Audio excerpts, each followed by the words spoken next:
All right, the protest at Columbia University, just one of several anti-Israel protests that have taken place across the country this week, Katrina. They've been all over. Yeah, they sure have. And we're going to talk about the rise in anti-Semitism and, of course, the escalated tensions surrounding Israel that are happening every moment, truly, as we speak, right here in the United States. Law professor Thane Rosenbaum joins us, and joining us in studio, Columbia graduate Ben Weingarten. Gentlemen, great to have you with us. Ben, I'm going to start with you because this is your alma mater. You're watching this unfold right before your very eyes. Your reaction and also your reaction to the suspension of Ilhan Omar's daughter. Let me take the latter one first, which is, this hits close to home because I also wrote a book about Ilhan Omar, American Ingrate, and that book, the thesis of the book was that, and this is written in 2020, she was the future, if not the present, of the Democrat Party. And you see the progressive base increasingly dominating that party. You see it not just among the squad, but to the White House itself, which has put the screws to Israel in a million different ways since October 7th, seeks to create a Palestinian terror state, essentially, as a consequence of a massive jihad in a day. And when I look at her daughter getting arrested for violating policies, like daughter, like mother, because Ilhan Omar herself has been arrested multiple times as well with respect to these quote-unquote political protests. But let's be clear about what's going on at Columbia and elsewhere.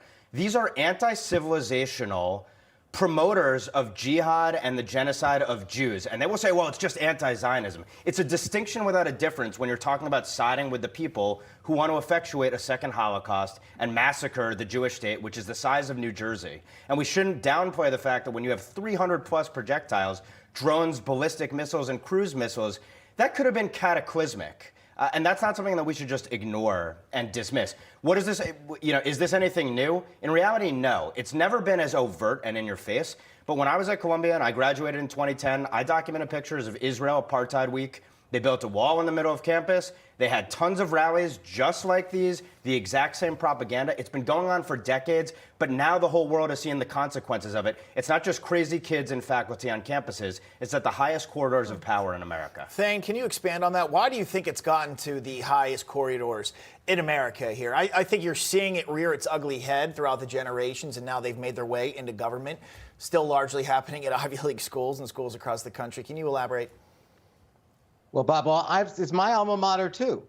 And I will tell you that what we saw last week in Michigan, Death to America, lit a match. Welcome to what Europe has seen for 20 years. This goes way beyond Israel, and I hope Newsmax watchers are watching. If you are now in London or Paris or Madrid or Stockholm, you're shaking your head and saying, finally came to America. Good luck to you guys. This is the Arab street coming to Main Street in America. And, it's ironic that the argument is that Omar's daughter hasn't had any disciplinary measures taken against her. Exactly. The president of the university testified the other day and said, we haven't done enough.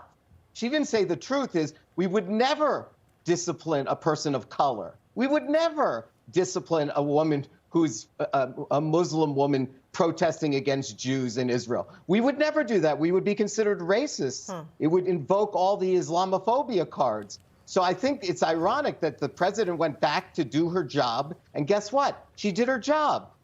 Columbia charged these people. Right. They were arrested. The question is, will they be charged? I mean, that's a very big difference. And as you know, Nina, you're a Harvard graduate. You send your kid to an Ivy League school, and now they're charged and disciplined at the university, and you release their names, and they're now unemployable, which is exactly what should happen. We have no idea who these people are. Many of them are professional protesters. Right. Who knows how many of them are even students? How many of there are student visas? Sure. They should be sent home. Last words, if you're screaming, I am Hamas, we are Hamas, you are a terrorist. You are aligning yourself, and we have anti-terrorism laws in the United States, and we should be applying it against these students. Yeah, and I am happy to hear that at least 3 students we know for sure have been suspended, showing there are consequences for these extreme actions.